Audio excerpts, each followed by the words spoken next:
또 신앙생활을 오래 하는 분들 가운데 성경에 나오는 이스라엘과 지금 중동에 있는 이스라엘과 어떤 관계가 있는가 궁금해하는 분들이 있습니다. 성경에 나오는 이스라엘과 현재 중동에 있는 이스라엘을 같은 나라로 보아야 하는지 아니면 다른 나라로 보아야 하느냐 하는 겁니다. 이 같은 나라로 볼 때 어려움이 생기는 것은 성경에 나오는 이스라엘은 불완전했지만 하나님을 그래도 섬겼는데 지금 중동에 있는 이스라엘은 그렇지 않은 것 같기 때문입니다. 지금 중동에 있는 이스라엘은 잘 살기는 하지만 이기적이고 교만하고 악하게 행할 때가 있습니다. 이스라엘의 역사를 보면 AD 70년에 로마의 티투스 장군에 의해서 예루살렘이 철저하게 파괴가 되면서 온 세계로 유대인들이 흩어지게 됩니다. 거의 2000년 동안 유대인들은 나라 없이 흩어져 살다가 1948년 유엔이 유대 국가와 팔레스타인 국가를 함께 이제 세우는 조건으로 유대인 중심으로 이스라엘이 세워졌고 현재 이르게 된 겁니다. 지금 이스라엘 사람들 중에 이 기독교인은 한 1% 정도이고 대부분은 유대교를 믿고 있습니다. 유대교가 뭔가 하면 예수 그리스도를 믿지 않고 구약에 나오는 여호와를 믿는 겁니다. 유대인들은 예수님을 끝까지 거부하고 결국은 십자가에 못 박아 죽였습니다. 사도행전에 보면 유대인들 가운데 회개하고 예수님을 믿는 사람들이 많이 나오지만 훨씬 더 많은 사람들은 예수님을 끝까지 믿지 않았고 구약의 여호와 하나님만 믿었습니다. 이런 유대인들은 신약 성경 인정을 안 해요. 구약 성경만 인정을 합니다. 지금 중동에 사는 유대인들이 대부분 그러하고 미국과 유럽에 흩어져 사는 유대인들도 같은 입장입니다. 우리는 지난 시간까지 이 로마서 8장을 살펴봤습니다. 오늘부터 이제 9장이 시작이 됩니다. 1장부터 이 8장까지는 이 개인의 구원의 문제를 다뤘다면 9장부터 11장까지는 민족의 구원 문제를 다루게 됩니다. 그런데 그 8장 뒷부분에서 이 개인의 이 구원이 얼마나 놀랍고 영광스럽고 풍성한가 하는 것을 우리가 살펴봤습니다. 그런데 여기서 끝나면 안 되고 이 다른 사람의 구원에 대해서 관심을 가져야 된다는 겁니다. 그러니까 지난주까지 몇 주에 걸쳐서 이 하나님의 구원이 얼마나 놀라운가 그러면서 너무 감격을 했어요. 너무 기쁘고. 근데 거기서 딱 끝나고 중단하면 안 되고 이 다른 사람의 구원, 다른 사람은 어떻게 하면 구원을 이렇게 받을 수 있을까? 이 다른 사람의 구원의 문제에 대해서 관심을 가져야 한다는 겁니다. 바울은 이 자기 동족인 유대민족의 구원의 문제를 다룹니다. 바울이 이 문제를 다루지 않을 수 없습니다. 왜냐하면 이방인이든지 유대인이든지 유대민족의 이 구원 문제에 대해서 궁금해 한다는 겁니다. 어떻게 되는 건가? 궁금해 한다는 겁니다. 유대민족은 하나님이 선택한 민족입니다. 하나님은 유대민족뿐만 아니라 모든 민족을 위해서 하나님의 아들 예수 그리스도를 보냈습니다. 그런데 유대민족은 그 아들을 배척하고 믿지 않은 겁니다. 하나님의 아들을 믿음으로 구원을 받게 되는데 그들은 그 아들을 배척했기 때문에 이 구원을 받지 못하고 하나님 나라에서 제외가 되는 겁니다. 우리는 지난 몇 주에 걸쳐서 하나님의 선택에 대해서 살펴봤습니다. 하나님의 선택은 창세전에 정해지고 중간에 취소되지 않는다고 하였습니다. 그런데 유대민족은 하나님의 선택을 받았는데 예수 그리스도를 거부함으로 구원에서 제외가 되는데 어떻게 되는 거냐 하는 겁니다. 하나님의 선택을 받으면 구원이 취소되지 않는다고 우리가 분명히 봤어요. 그런데 유대민족은 하나님이 선택한 민족이에요. 근데 그 아들 예수 그리스도를 거부하는 겁니다. 배척을 해요. 그래서 구원에서 제외가 됩니다. 그러면 이거 어떻게 되는 거냐 하는 겁니다. 바울은 이 로마서를 받아보는 성도들에게 이것을 설명할 필요가 있었습니다. 그리고 오늘 우리들에게도 이렇게 우리가 설명을 받을 필요가 있습니다. 오늘 말씀은 서론에 해당이 됩니다. 이 본문에 바로 들어가기 전에 먼저 이 바울과 유대 백성과의 관계를 한번 생각을 해보겠습니다. 바울은 이스라엘의 베냐민 지파 출신이고 바리새파 사람이고 율법에 흠이 없는 율법에 거의 완벽한 그런 자였습니다.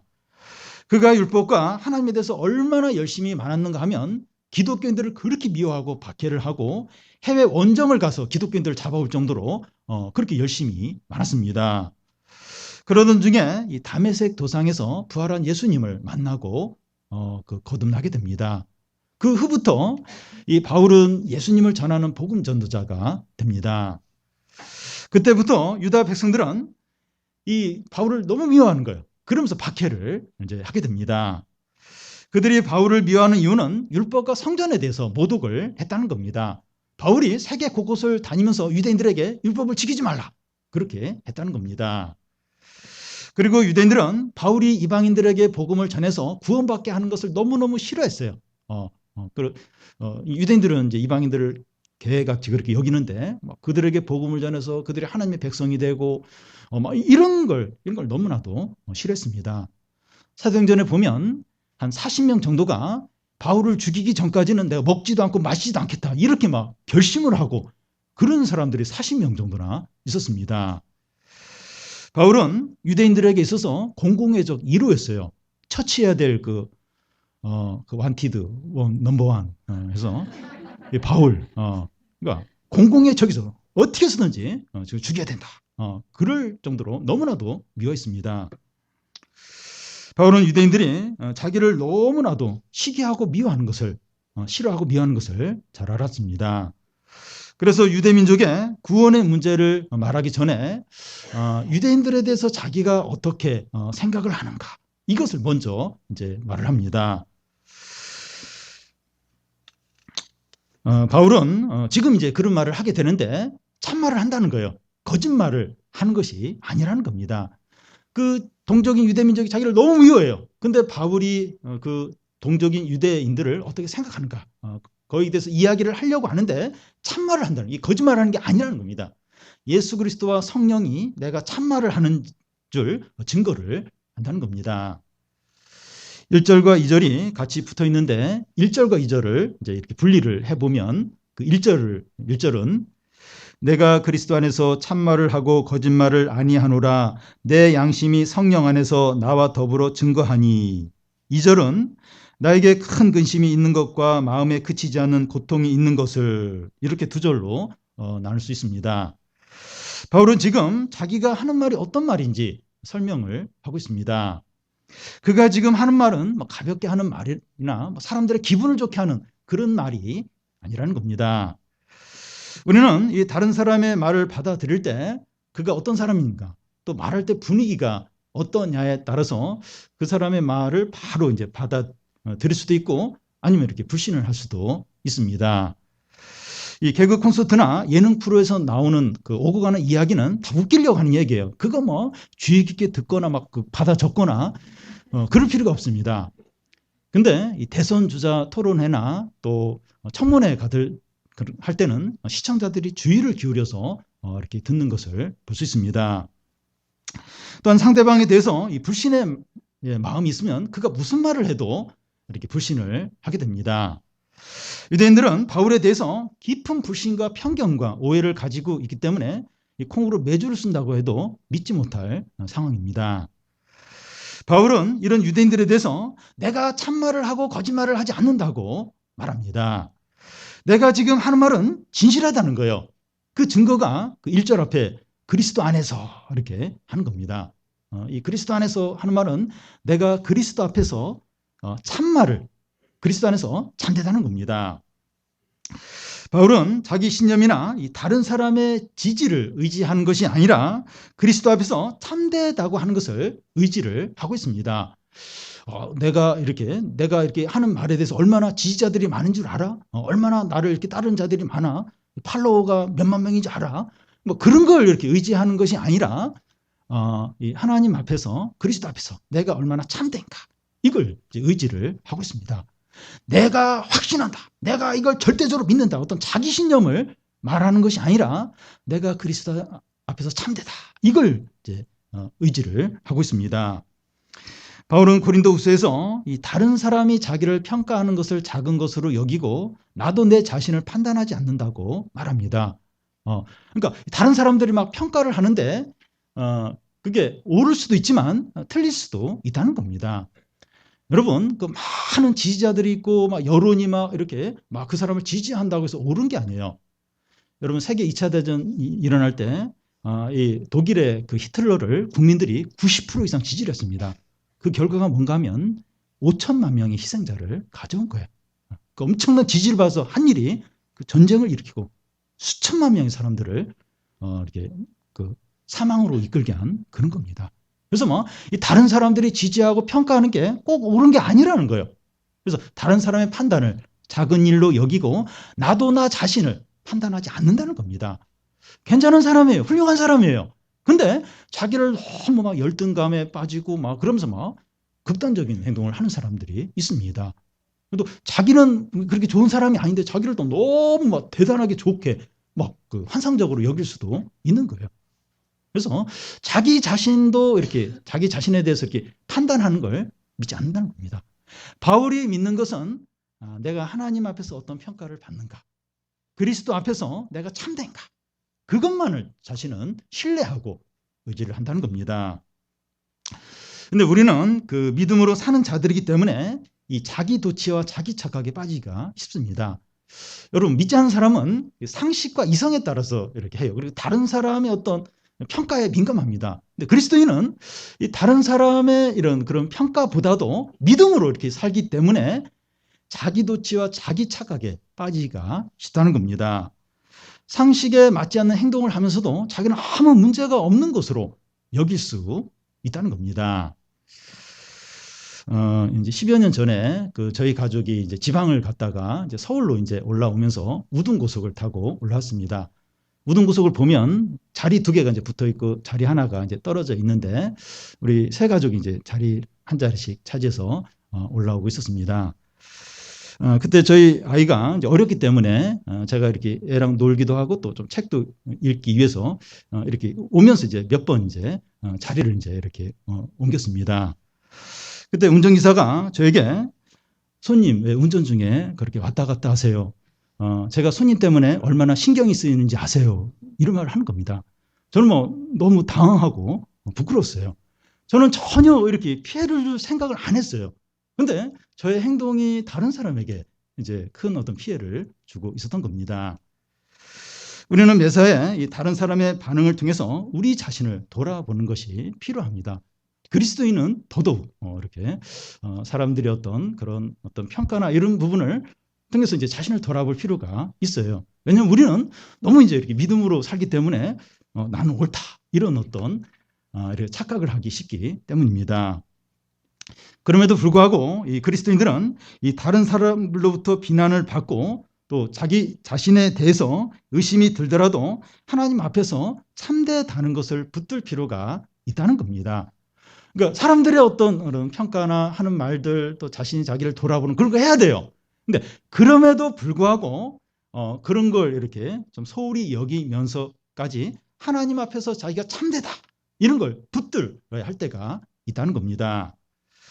왜냐하면 참되고 진실함의 기준이 다른 사람의 평가나 우리 자신의 판단이 아니기 때문입니다. 그러니까 다른 사람의 많은 사람의 판단이 잘못될 수 있다는 거예요. 또 내가 내 자신을 판단하는 것이 옳지 않을 수 있다는 겁니다. 기준이 있는데 진정한 참된 기준은 그리스도가 기준이라는 겁니다.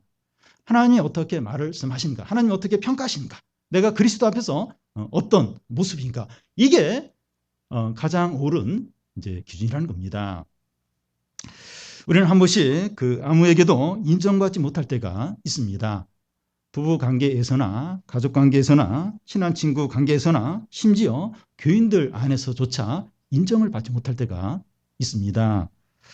그럴 때 한동안 하나님 앞에서 외로운 시간을 보내야 합니다. 나는 하나님 앞에서 참되고 진실되어도 이 가까운 사람들로부터도 인정받지 못할 수 있다는 겁니다. 내가 아무리 생각해도 내가 옳아요. 하나님 앞에서 옳습니다. 근데 아무도 아주 가까운 사람들도 이것을 받아주지 않고 내가 그것을 막 이렇게 마음껏 이야기할 수 없는 이제 그런 어떤 상황들이 있다는 겁니다. 그래서 신앙적으로 홀로서기를 할 수 있어야 됩니다.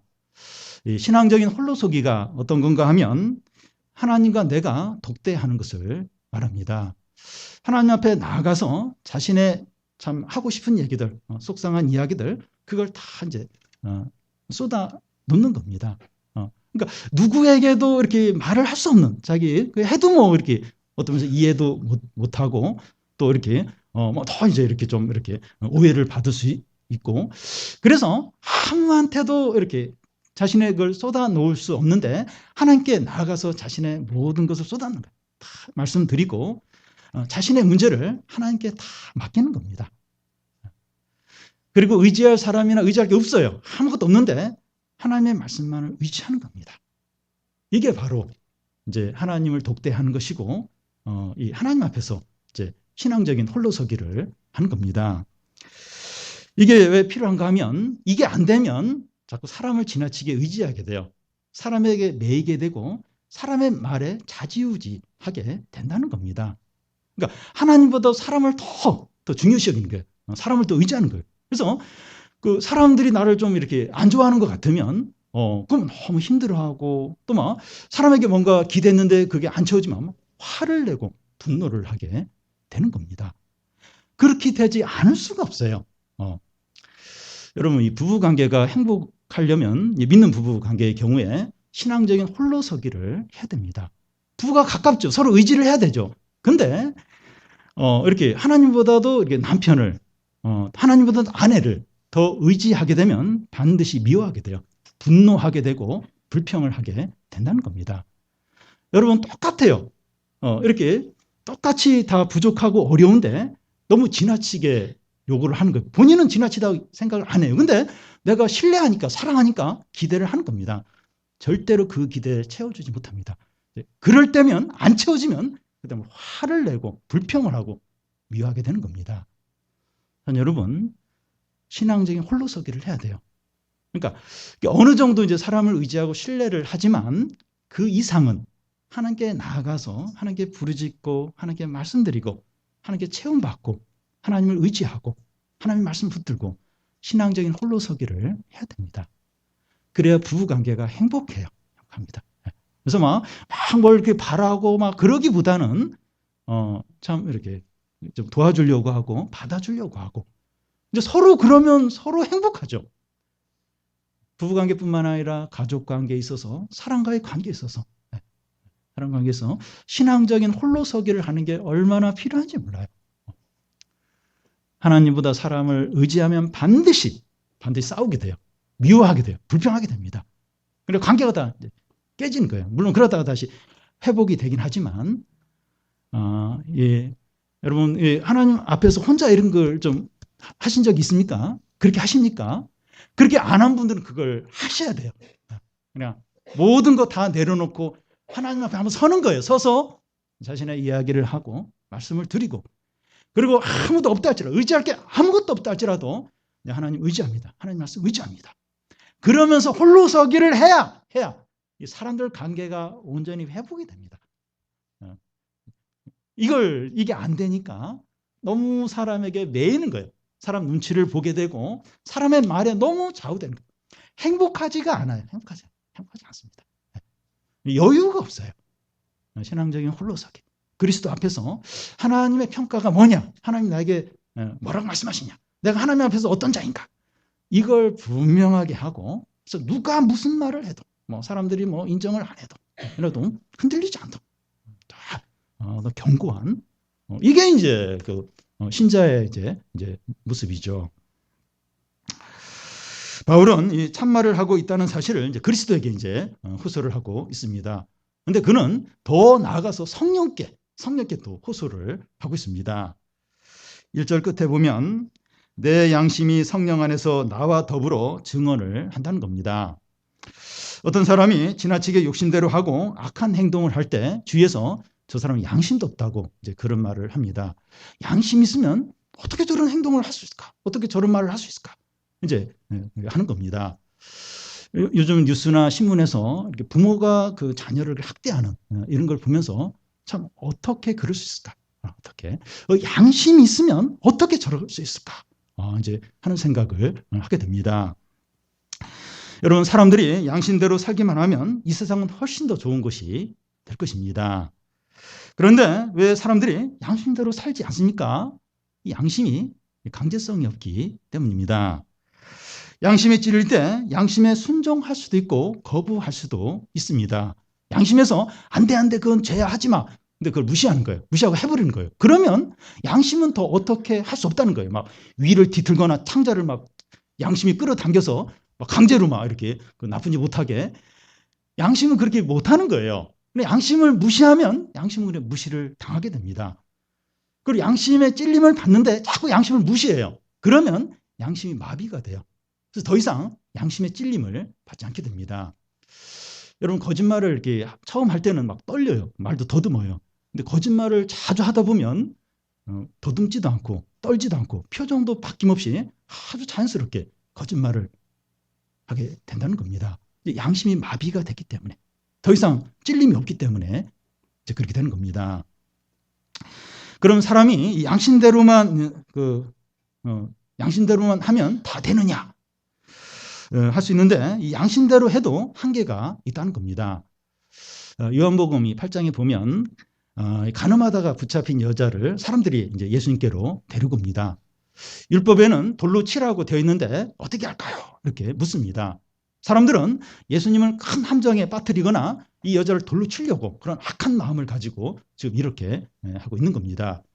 근데 예수님은 죄 없는 자가 먼저 이 여인을 돌로 치라고 그렇게 말씀하신 후에 허리를 굽혀서 땅에 뭔가를 이렇게 계속 이렇게 쓰셨습니다. 성경에 보면 한 사람 한 사람 양심에 찔려서 자기 집으로 돌아갔다고 되어 있습니다. 양심의 찔림을 받을 때 또 다른 어떤 악을 행하는 것을 막을 수 있다는 겁니다. 그런데 양심의 가책은 눈앞에 악은 행하지 않도록 막을 수 있지만 예수님 앞에 나와서 회개하고 하나님께 돌아오게는 할 수 없다는 겁니다. 이 사람들이 여자에게 돌을 던지는 것을 포기한 그 잘한 거예요. 근데 그 정도로 머물면 안 되고, 이 사람들도 다 죄인이에요. 참 큰 죄들이 있습니다. 그 죄를 예수님 앞에 고백하고 회개하고 예수님 믿고 하나님께로 돌아왔어야 했습니다. 근데 양심의 찔림은 받긴 받았는데 하나님께로 돌아오지는 못한 것입니다. 이게 이제 양심의 한계예요. 양심은 강제성이 없어요. 그리고 자꾸 양심을 무시를 하면 마비가 되고 또 하나님께 나오게 할 수도 없다는 겁니다. 바울은 그 유대인들에 대한 자신의 마음을 이야기하면서 내 양심에 따라서 말한다 이렇게 하고 있지 않습니다. 어떻게 말하고 있습니까? 2절 끝에 보면 내 양심이 성령 안에서 나와 더불어 증언한다고 말합니다. 자기 양심이 성령 안에서 다루어지는 것을 말합니다. 이게 뭔가 하면 양심이 교육을 받아야 한다는 겁니다. 어떤 교육인가 하면 양심이 성령께 통제를 받아야 되고 가르침을 받아야 한다는 겁니다. 양심이 성령으로 거듭나야 한다는 겁니다. 어떤 믿는 분을 보면 자기 양심대로 정직하게 말하고 행동을 하는데 하나님의 뜻과는 반대일 수가 있습니다. 하나님의 뜻과는 상관없을 수 있습니다. 본인은 그 상황에서 양심대로 한 것인데 하나님의 뜻과는 반대인 겁니다. 성경에서 이제 한 예를 들면 이 가이사랴 빌립보 지역을 지날 때 제자들이 예수님에 대해서 놀라운 신앙 고백을 합니다. 그래서 예수께서 내가 이제 예루살렘에 올라가게 되는데 그곳에 가면 장로들과 서기관들에게 내가 붙잡히고 그들에게 고난을 받고 죽임을 당하게 된다고 말합니다. 그러자 베드로가 예수님 막 잡으면서 예수님 절대 그런 일이 일어나면 안 된다고, 그러면서 막 예수님 그런 일이 일어나면 안 된다고 막 예수님을 말리게 됩니다. 베드로는 자기 양심에 따라서 말하고 있는 겁니다. 그때 예수께서 뭐라고 말씀하시는가 하면 사단아 내 뒤로 물러가라. 네가 하나님의 일을 생각하지 않고 사람의 일을 생각한다고 말합니다. 바울은 양심대로 한 것인데 사람의 일을 생각하고 있었던 겁니다. 그래서 이 그리스도인은 본성적인 양심대로만 하면 안 됩니다. 우리는 양심대로 할 말을 하고 옳은 행동을 하는 것만으로는 충분하지 않다는 겁니다. 우리의 본성적인 양심에 비추어 볼 때 옳다고 해도 다 옳은 것이 아니라 성령의 뜻에 맞는지 돌아보아야 한다는 겁니다. 일반적으로 이 믿는 자들은 다른 사람보다 더 정의로울 수 있어요. 믿지 않는 자들보다 그리스도인은 이 어떤 의와 어떤 정의 이런 것에 대해서 더 이렇게 밝습니다. 그런데 그 정의로움이 성령이 기뻐하시는 것인지 돌아보아야 한다는 겁니다. 예를 들어서 이 믿음이 좋은 부모가 이 자녀들을 볼 때 모든 것이 잘못된 것처럼 보이고 불신앙적인 것처럼 느껴지기 때문에 지나치게 화를 낼 수가 있습니다. 그러니까 신앙이 없는 부모이거나 신앙이 있어도 너무 이렇게 약한 그런 부모인 경우에 자녀가 불신앙적인 일이나 죄를 지어도 그냥 대강하고 넘어갈 수도 있어요. 근데 믿음이 좋으면 좋을수록 신앙이 좋으면 좋을수록 어떤 자녀의 어떤 불신앙적인 거나 죄를 볼 때 그걸 참지 못하는 거예요. 그래서 지나치게 화를 낼 때가 있다는 겁니다. 부모는 자기 양심대로 한 거예요. 이걸 옳다 여기고 그걸 견디지 못해서 그렇게 이제 화를 내면서 이제 야단을 친 것이죠. 그런데 이 바르게 교훈하는 것은 성령의 뜻이지만 분노를 터뜨리는 것은 성령의 뜻이 아니라는 겁니다. 불신자는 양심대로만 해도 잘하는 거예요. 그 양심을 속이지 않고 그 양심대로 한 것만 해도 잘하는 겁니다. 그런데 우리는 성령의 지배받는 양심대로 말하고 행해야 됩니다. 이런 양심을 신앙 양심이라고 하죠. 이제 이 신앙 양심, 이제 신앙 양심은 이 본성적인 양심하고 이제 구별이 됩니다. 다릅니다. 그리스도인이라고 해서 항상 신앙 양심에 따라서 말하고 행동하는 것이 아니라는 겁니다. 그러니까 신앙 양심으로 할 때도 있지만 신앙 양심대로 하지 않고 본성적인 양심대로 할 때도 있다는 겁니다. 그 신앙적인 양심과 이 본성적인 그 양심하고 구별하는 그 기준이 뭡니까? 하나의 그 기준을 얘기하면 이게 지나치게 화를 내거나 이제 분노를 내는 경우입니다. 이제 이 본성적인 양심대로 할 때는 이렇게 지나치게 화를 내거나 분노로 그것이 나타날 수 있다는 겁니다. 우리는 양심대로 한다고 하는데 그 신앙적인 양심인지 본성적인 양심인지 이제 구분을 이제 해야 하는 겁니다. 그 신앙적인 양심대로 할 때 우리가 말하고 행동하는 것이 하나님께 기쁨이 돼요. 하나님의 뜻을 이루게 되고 하나님께 영광이 되고 사람을 진정으로 살리게 됩니다. 바울은 지금 자기가 하는 말은 그리스도 안에서 참말이고 자기 양심이 성령 안에서 증거를 한다는 겁니다. 그러면서 자기가 이제 동족을 생각하면 큰 고통과 근심이 있다는 겁니다. 2절인데 나에게 큰 근심이 있는 것과 마음에 그치지 않는 고통이 있다는 겁니다. 바울이 자기 동족인 유대인들에 대해서 왜 큰 근심과 마음에 그치지 않는 그런 고통이 있습니까? 그들이 예수님을 믿지 않으므로 이 구원에서 제외돼서 하나님의 무서운 심판을 당하게 되었기 때문입니다.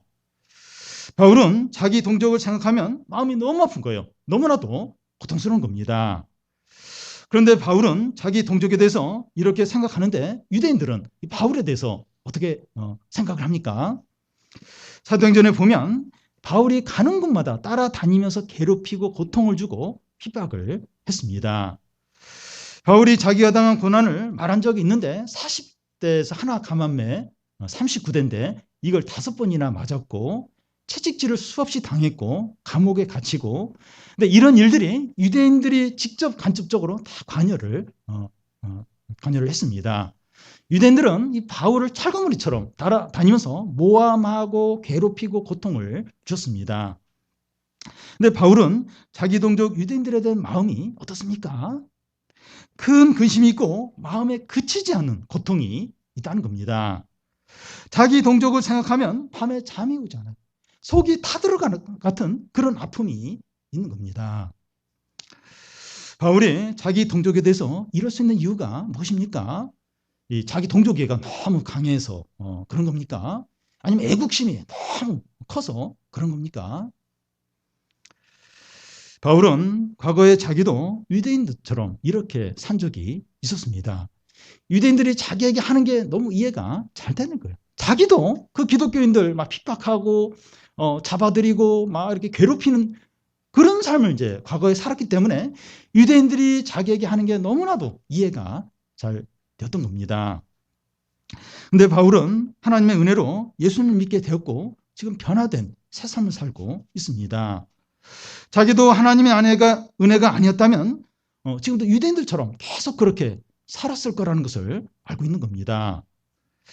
바울은 유대인들에 대해서 빚진 마음을 가지고 있습니다. 빚진 마음이 어떤 겁니까?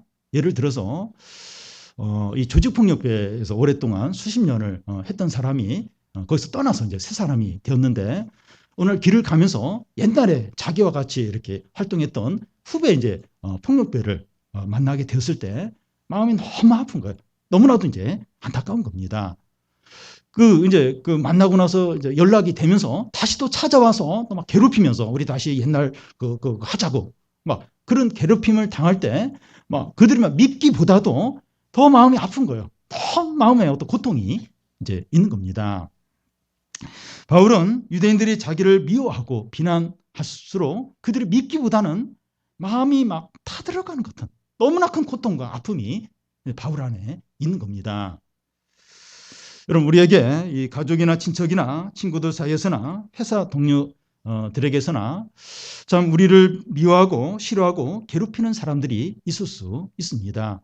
뭘 잘못해서가 아니라 신앙 때문에 그렇게 미워하고 싫어하는 사람이 있을 수 있습니다. 그런 사람에 대해서 어떤 태도를 가져야 됩니까?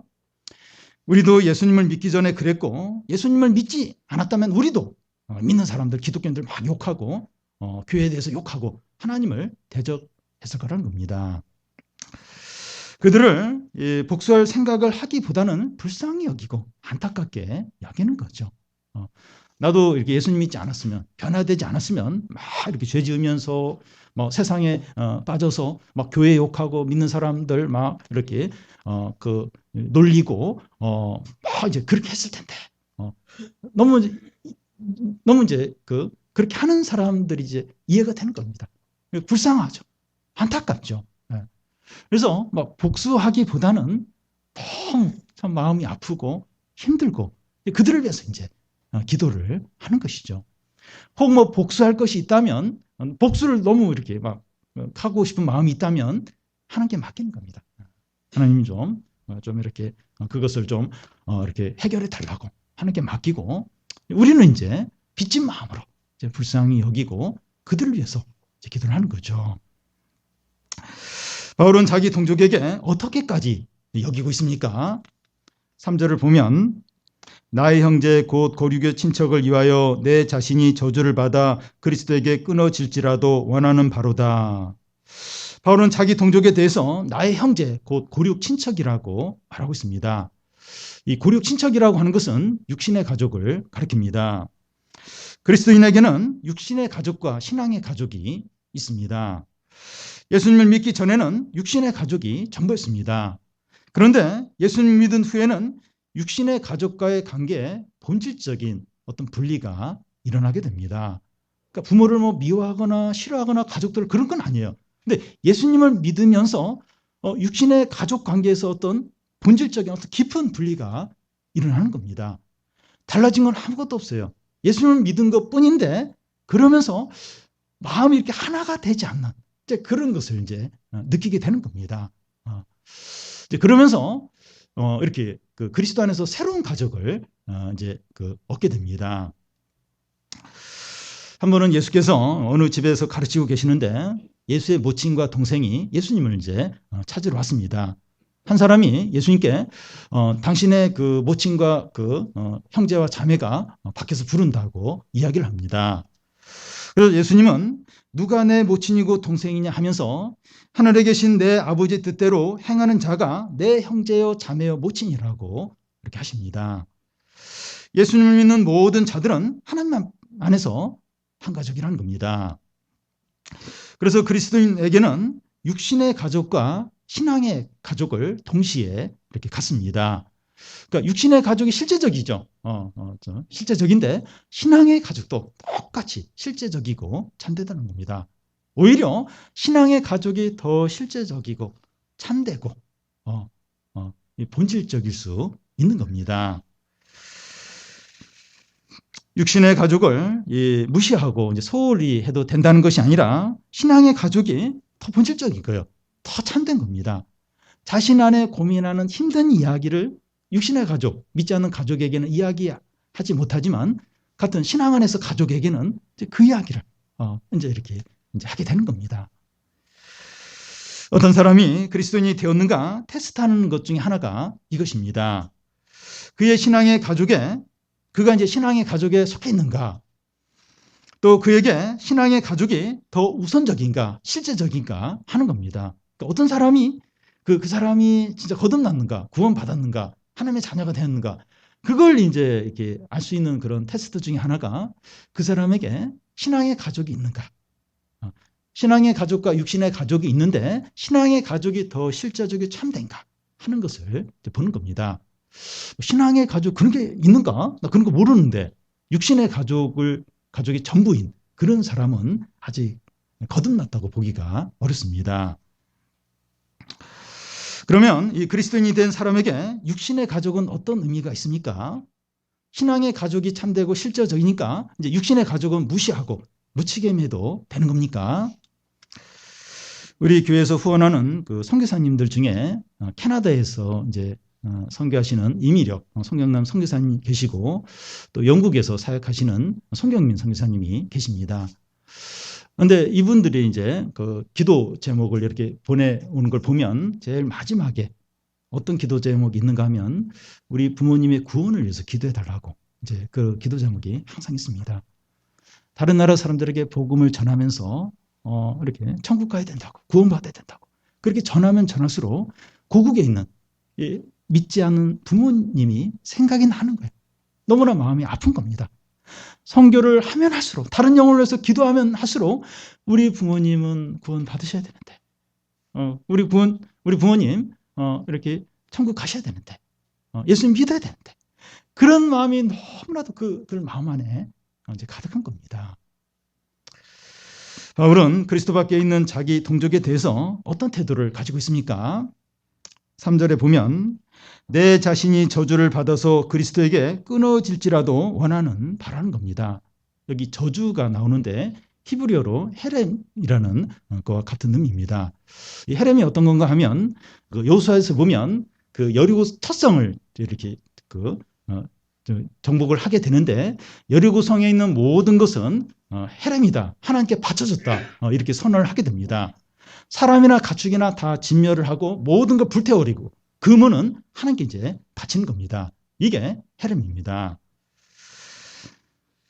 그 예수님은 십자가 위에서 우리를 위해서 하나님의 저주를 받으셨는데 그 십자가에서 아주 처절한 고통을 당하시고 죽으셨습니다.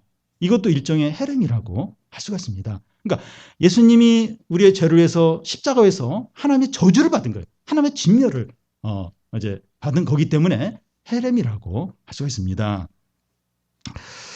바울은 자기 동족의 구원을 위해서 진멸을 받거나 십자가 위에서 처절한 고통과 죽음을 당하더라도 자기 동족이 구원을 받기를 원한다는 겁니다.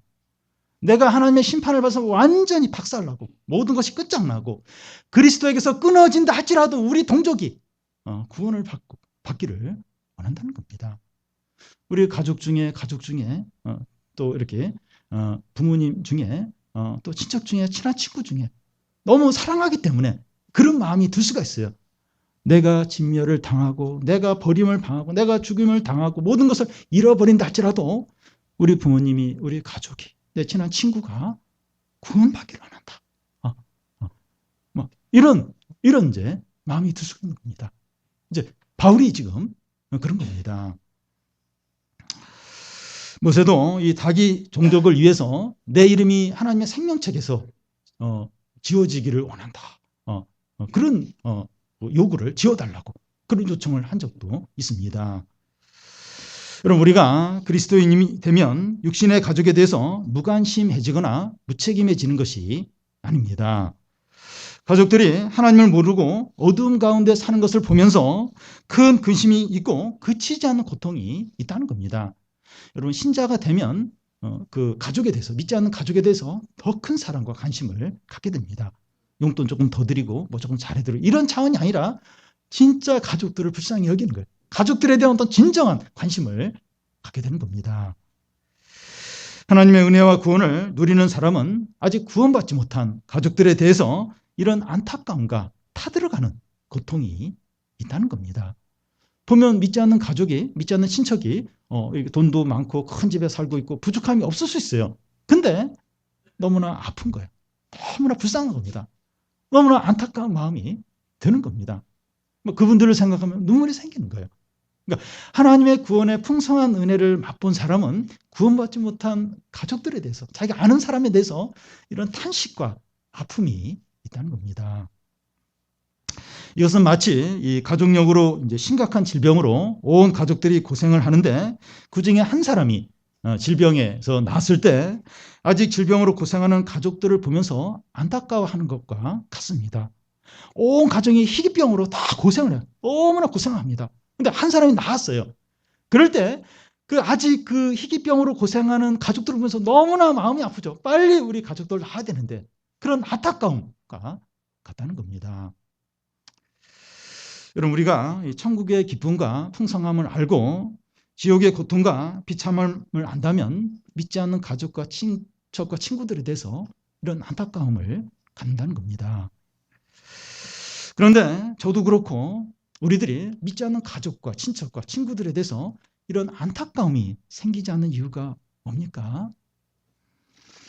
구원의 풍성함과 하나님의 심판의 고통을 실제적으로 여기지 않기 때문입니다.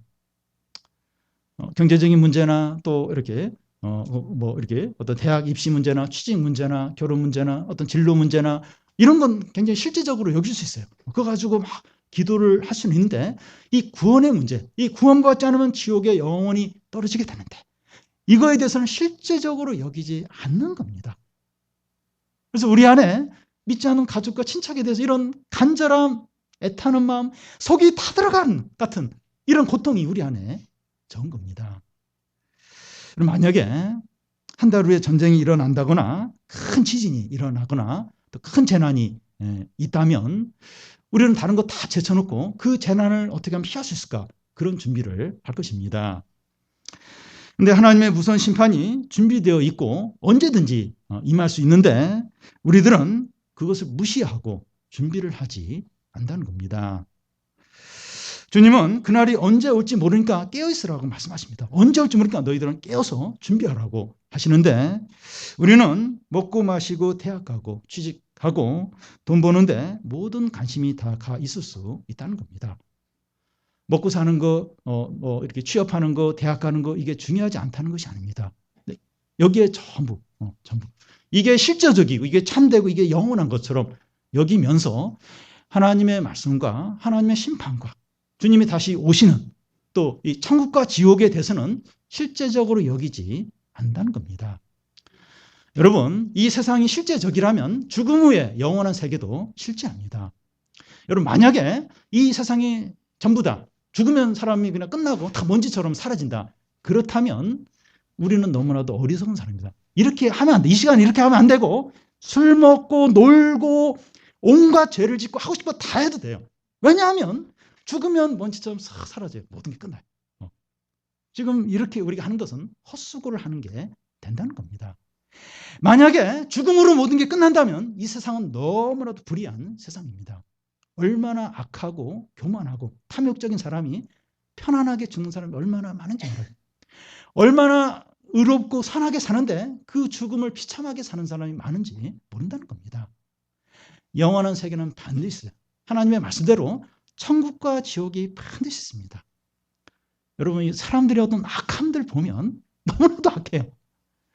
힘 있고 돈 있는 사람들 이렇게 우리 뉴스에서 신문에서 보는데 검사장들, 일부 사람들 얘기해서 좀 미안한데요. 검사장들 돈 있어요. 권력이 있어요. 자기 같은 그 친구 사이 같은 이제 학맥에 따라서 서로 이제 봐주는 거예요. 기업과 기업 대표와 또 이렇게 검사장이 서로 봐주면서 돈 해주고 이런 식으로 힘 있고 이런 권력 있는 사람 얼마나 불의와 악을 행하는지 모릅니다. 지옥과 천국에 반드시 있어요. 지옥과 천국이 실제하다는 겁니다. 우리가 현재 고민하는 그런 문제도 실제적이에요. 근데 천국과 지옥과 하나님의 심판과 하나님의 말씀도 실제적이라는 겁니다. 여러분, 지진이 언제 올지 모르는 것처럼 주님이 언제 오실지 알 수가 없습니다. 우리 가족이나 친척이나 친한 친구들의 죽음이 언제 닥칠지 모른다는 겁니다. 얼마 전에 시아버지의 장례식을 치른 한 집사님이 아버님이 조금 더 건강이 좋아지면 그때 이제 복음을 전하겠다. 그렇게 미루다가 의식을 잃어버리시고 이제 이렇게 돌아가시게 되었습니다. 그러고 나서 굉장히 막 후회를 하면서 왜 내가 그렇게 했을까? 참 그렇게 안타까워하는 마음을 주보에 이렇게 쓴 적이 있었습니다. 여러분, 사람이 하나님께 돌아오고 구원받을 수 있는 기회가 항상 있는 것이 아닙니다. 복음을 전할까 말까, 교회 가자고 할까 말까, 이런 어떤 그 시점이, 그런 시기가 그의 마지막일 수 있다는 겁니다. 우리는 우리에 대한 하나님의 구원이 얼마나 영광스럽고 풍성하고 영원한가 하는 것을 보았습니다. 우리는 너무 든든했어요. 너무 감사하고 너무나 은혜가 되었습니다. 근데 우리는 거기서 멈추면 안 돼요. 나의 구원이 이렇게 감사하고 놀랐구나. 거기서 끝나면 안 되고 다른 영혼들, 믿지 않는 가까운 사람들, 이 사람들의 영혼은 어떻게 되는 건가? 여기에 관심을 가져야 한다는 겁니다. 불치병을 치료할 수 있는 방법을 알고 있는데 나만 이렇게 치료를 받고 우리 가족이나 친한 친구들이나 친척들에게는 안 알려줘서 그 불치병에 죽게 한다면 그건 너무나도 이기적이고 악한 거라는 겁니다. 그와 같다는 거예요. 복음을 들으면 죄 용서를 받고 영원한 생명을 얻고 천국에 갈 수가 있어요. 그걸 알고 있습니다. 그런데 그걸 나만 알고 있는 거야. 나만. 가족들 매일 얼굴을 봐요. 매일 전화통화해요. 근데 그 가족에게 안 알려주는 겁니다. 친구들 자주 만나요. 그리고 친척들도 자주 봐요. 그 사람들에게 안 알려주는 거예요. 그래서 영원한 지옥에 던져지게 된다면 나는 굉장히 악하고 이기적인 사람으로 드러난다는 겁니다. 자녀를 신앙으로 이끌지 않아서 자녀가 지옥에 가요. 지옥에 던져져서 지옥으로 갑니다. 그러면서 그 자녀가 자기 부모들에 대해서 저주를 하는데 자기들은 신앙생활을 하면서 나는 지옥에 가도록 이끌지 않았다. 그래서 저주를 하면서 그 자녀가 지옥으로 던져진다는 겁니다. 하나님의 구원의 풍성함과 은혜는 너무 커요. 너무 커서 나 혼자 누리기에는 너무나도 너무 엄청나다는 겁니다. 이걸 다른 사람에게 나눠줘야 돼요. 이 구원의 풍성함들, 영생들, 하나님의 축복들 우리 주위에 있는 사람들에게 나눠줘야 됩니다. 탕자가 돌아오는 거, 그 잃은 자가 하나님을 떠났던 자, 하나님을 모르는 자가 회개하고 하나님께 돌아오는 일은 하나님의 뜻입니다. 하나님이 너무나도 기뻐하세요.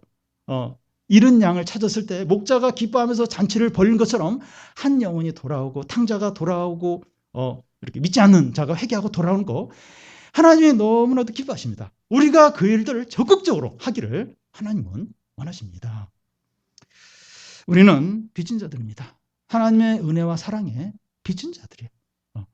우리가 구원을 위해서 한 거 아무것도 없어요. 다 하나님이 한 걸 받아서 지금 이 자리에 있고 그 구원을 누리고 있습니다. 우리의 관심과 섬김과 기도를 통해서 믿지 않는 가족들과 친구들과 세상 사람들이 구원의 영광과 기쁨과 축복을 다 누리게 되기를 바랍니다. 우리 같이 좀 기도 좀 하겠는데요. 우리가 하나님 앞에서 우리가 참된 거, 하나님 앞에서 우리가 신앙적인 홀로서기 우리가 좀 할 수 있도록 아무것도 없어도 이렇게 사람 이렇게 날 좋아하는 사람이 혹 없다 할지라도 참 하나님 앞에서 좀 이렇게 독대하면서 신앙의 홀로서기 우리가 할 수 있도록 우리가 이렇게 양심대로 살아야 돼요. 양심대로 살아야 되는데 우리가 신앙의 양심에 따라서 우리가 좀 살 수 있도록 하나님을 기쁘게 하고 사람을 진정으로 살리는 그런 우리가 될 수 있도록 그리고 우리에게 이 구원의 풍성함들, 영광들, 이 기쁨들을 주셨는데 이게 나 혼자만 가지고 있지 않도록 진짜 다른 사람을 소중히 여긴다면 우리가 좀 전할 수 있도록 전하고 또 기도하고 또 권하고 그래서 이들도 좀 구원을 받고 은혜를 받고 영원한 삶을 누릴 수 있도록 좀 우리 같이 좀 기도하겠습니다.